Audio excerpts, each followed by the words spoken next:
পেশোয়ার জালমির বিপক্ষে শুরুতেই উইকেট হারায় লাহোর কালান্দার্স। বাঁহাতি ওপেনার ফখর জামান আউট ৮ বলে ১০ রানে। প্রথম উইকেটটি শিকার করেন আলজেরি জোসেফ। প্রথমবার ওপেন খেলতে নামা আসিফ আলীও দ্রুত বিদায় ৬ বলে ৪ রানে। দ্বিতীয় উইকেটটি শিকার করেন লুক উড। ট্যারিল মিচেলও দ্রুত বিদায় নেন ৩ বলে ২ রানে। তৃতীয় উইকেটটি নেন আলজেরি জোসেফ। পেশোয়ার জালমির বোলিং তাণ্ডবে চরম ব্যাটিং বিপর্যয় লাহোর কালান্দার্সের। পাওয়ার প্লের ৬ ওভারের মধ্যেই লাহোর কালান্দার্স হারায় ৩৫ রানে ৫ উইকেট। দলীয় ৪৬ রানে শাহিনশা আফ্রিদি আউট ১০ বলে ১৬ রানে। সিকান্দার রাজা এক প্রান্তে চড়াও হয়ে ব্যাট করেন। ১০ ওভার শেষে লাহোর কালান্দার্সের সংগ্রহ ৬ উইকেটে ৬২ রান।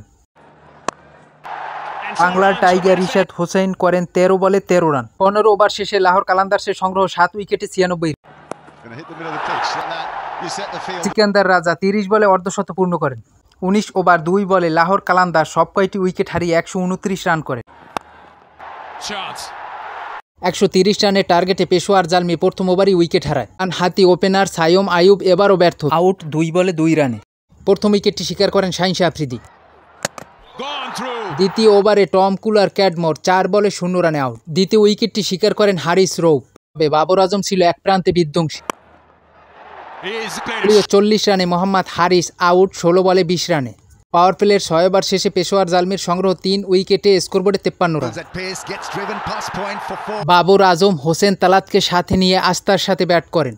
১০ ওভারে পেশোয়ার জালমির সংগ্রহ ৩ উইকেটে ৭৭ রান। ১৩ ওভার ১ বলে পেশোয়ার জালমি স্কোরবোর্ডে তোলেন ১৭ রান। বাবর আজম ৩৭ বলে তোলেন অর্ধশত। ১৬.৪ ওভারে পেশোয়ার জালমি ৩ উইকেটে ১৩৩ রান করেন। ৭ উইকেটের বড় জয় পেশোয়ার জালমি।